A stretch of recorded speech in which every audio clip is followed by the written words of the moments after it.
Natagpuan siya after 3 days. Hinahanap ko sila. Naghalo yung dugo at yung mga orange juice. Parang sinaniban ako.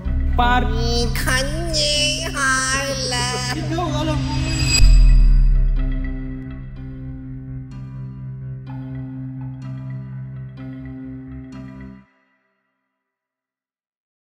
Yo Nation, what's up? Meron ba tayo dyan? Meron kasi tayong gagawin ngayon. Tayo ngayon ay nandito sa Binondo upang alamin kung totoo ba ang ating mga naririnig na mga haka-haka na hindi natin alam kung totoo. Maraming mga kababalaghan ang mga nagaganap dito sa Binondo. So yan, kasama natin si Dudut, isang siyang ghost expert. Tama po ba? Yes, simula po pagkabata ko, na-consider akong expert kasi kahit saan ako mapuntahan may nararamdaman ako. Tama. Yun guys, nandito tayo upang alamin kung tunay ba ang mga kababalaghan na nangyari dito sa Binondo. Ang mga multo rito ang hindi nagtatagalog. Girl ka. Ano ba ginagawa? Ano po bang ginagawa niyo? Ha? Ano po bang ginagawa niyo? Jingle sana. Ha? Jingle. So yan, isa kasama po natin dito si Chrissy at Chino na isang Para abnormal. parang abnormal expert. Yan, atin po nga alamin kung totoo po ba na ang mga multo dito ay hindi nakakaintindi ng Tagalog. Guys, may isa po tayo dito isang extra. Ayan po, kita po natin. Ayan po, ayan. Dancing Serbian. Dancing Serbian. Yan na husky. Dito po ba sa bridge na to, may masasabi po ba kayo dito sa bridge na to? Ano po bang na-sense nyo?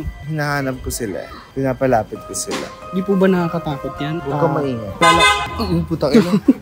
May kwento dito dati, 1990s lang. Ang kababalagan sa storya na to ay merong isang street vendor dito. Street vendor. Nagtitinda siya ng prutas Okay. sa kariton. Nung magtitinda na siya, nalimutan niyang i-handbrake yung kariton. May handbrake pa yung kariton. May handbrake yan para hindi umandar. Kaya hindi niya na-handbrake yung kariton niya. 100 kilo ng kiat-kiat bumagsak sa kanya. Natagpuan siya after 3 days. Tawag sa storya na yan, durog sa kiat-kiat. Paminsan, pag may mga naglalakad dito ng 10 oras ng gabi, may nararamdaman na bigat sa balikat. Parang abnormal expert, maaari nyo po bang i-interpret? Ano pong nasasagap nyo? Ano po bang nakuha nyo? Lumapit na sila. Lumapit na sila. Ano po bang ano? Kanye hala. Nang tamnala. Kimtinara. Ledne. Maaari nyo po bang i-interpret? Ano pong sinasabi niya? Ang sinasabi niya, ako to, dinadaganan ng kiat-kiat. Andito pa rin ako sa tulay at di makahinga. Lam tawalog kaila. Ni tawa. Aray. Ano pong nangyari? Anong nangyari? Parang sinaniban ako. Parang may nakadagan dito. Dito siya ngayon, no? May nakasasaga pa po ba kayo? Masobran na po ata to. Kababalagan pa rin po ba ito? Hindi, kiniklens ko lang yung area. Okay na po ba? Na-cleanse na po ba? na-cleanse Okay na po na ba siya? Nakalagpas na po ba siya sa dapat niyang lampasan? Walala! Parang gusto niya magpasalamat. Magpapasalamat ka rin siya magpasalamat. Ano po bang masasabi niyo, madam? So, isang kababalagan po ang ating natungayan dito ngayon, guys. Maghahanap pa po tayo dito sa Binondo. Let's go!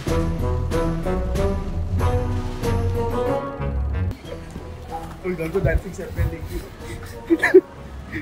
Dancing Serbian Gang. Ano po bang nasagap nyo? May isa pa doon. May isa pa kasi May isa pa tulay. po ba doon? Tama, may isa pa po Kailangan tayo tulay. natin maayos yung kaluluwa doon sa isang tulay. So guys, ating aalamin kung ano pa mga kababalagan dito sa pangalawang tulay dito sa Binondo. So guys, dito na tayo sa pangalawang tulay sa Binondo. Ating aalamin kung ano naman po ang nasasagap ng ating parang abnormal expert. Kung dun sa kabilang street vendor, dito naman mamimili. Nung time na dinaanan niya to, may mga nagtitinda ng bulaklak, lobo. 1990s din to eh. Bagong-bago pa lang tong tulay na to noon. Wala pa yung mga poste na to. Nung ginagawa, nabagsakan siya. Yung pinamili niyang prutas, nadurog lahat. Naghalo yung dugo at yung mga orange juice. Ano po ba, may nasasagap po ba kayo? May Malungkot siya eh. Nalungkot po siya. Malungkot siya. So guys, live po ito guys. Kuha na po natin live.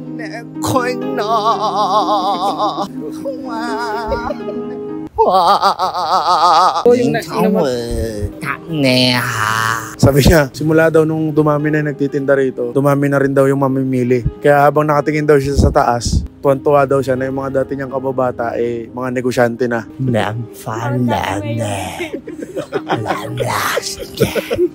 Yun nga lang daw, yung mga babaeng crush niya noon, di niya man lang daw na lips to lips ngayon. Kasi dati daw, nung kabataan niya, bago siya mawala sa mundo, lagi siya na pagkakamalang bakla. Parang may sinasabi na kayo sa akin na wala ako eh. Hindi, okay po. Okay yung usapan nyo? Opo. Okay usapan nyo? Makakaalis na po ba siya sa mundong ibabaw? Feeling ko, Tapos na po. safe na siya.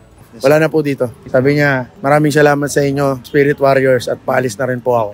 So guys, we are on to our last stop. Tingnan po natin kung may mga kuha pa tayo o masasagap pa tayo ng mga kababalagan dito sa Binondo. Let's go! Idol, pwede pa picture, idol? Hindi pwede. Nagpa-vlog kami. Kami trabaho. Kami wala na pira. Kami pagalitan na aming mosin.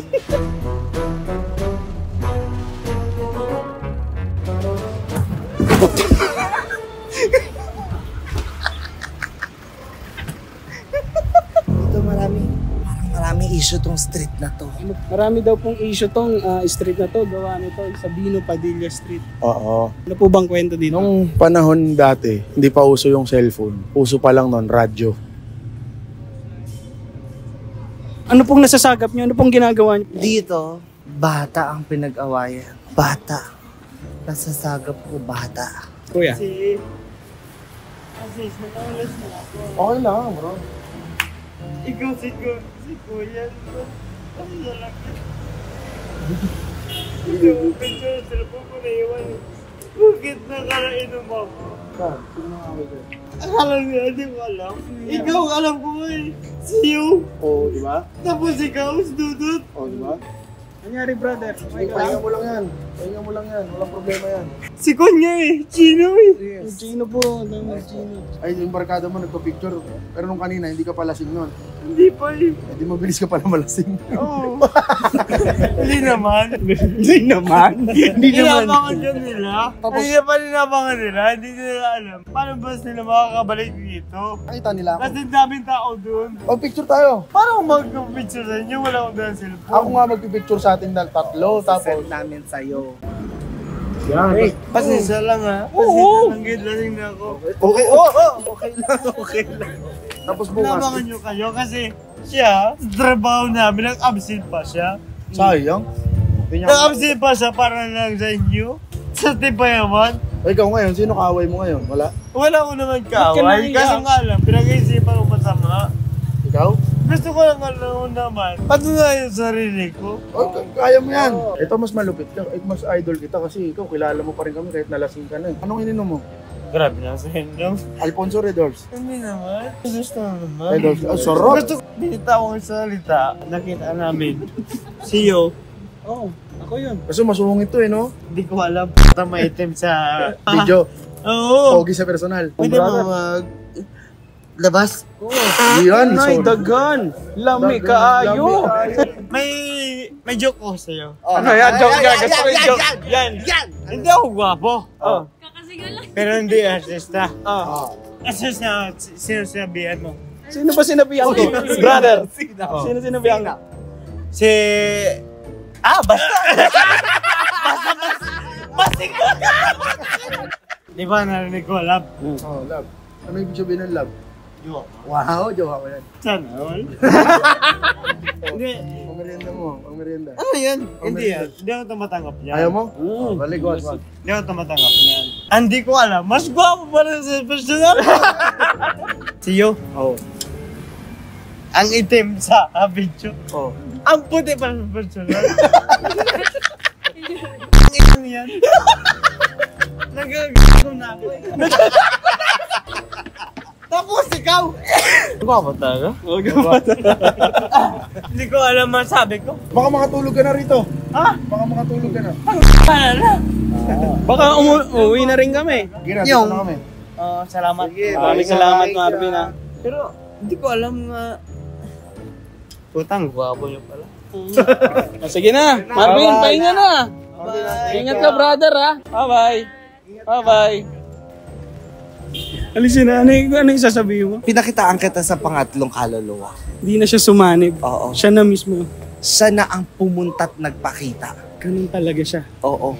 Di ba yung sabi ni Dudu, may away sa negosyo. Nagpakita siya. At na-resolve na. Nakausap natin lahat. Oo, tama, Kahit tama. ako nakausap ko. Dati sinasapian lang ako eh. Ngayon, nakausap natin mismo. Oo. At ang maganda doon, lahat ng kaluluwa dito, lahat ng mga hindi matahimik, napatahimik natin. Tama. Dodot, Oh. anong masasabi mo sa ikatlong multo na nagpakita mismo sa atin? Kitang-kita nyo naman, base sa paghihiwalay na tulungan natin yung multo. At nakaalis na siya at na mapayapa siyang lumisan sa mundo ng mga buhay. Nakiusap kasi ako. Oh. Sabi ko, pagod na akong sapian. Ikaw na ang magpakita. Hanggang pangalawang pasok lang po kasi si ating parang abnormal expert. Ating napag-alaman, ang ikatlong multo na may problema sa negosyo ay maayos nang makakauwi sa dapat niyang paroonan. At shoutout sa'yo, Ronnie. Rolly Sese, ma-absent ka pa para sa Team Payaman. Yung pa yaman pa yan. Kung wala pa si Marvin, di pa namin malalaman kung gaano ka kagaling sumuporta. Oo.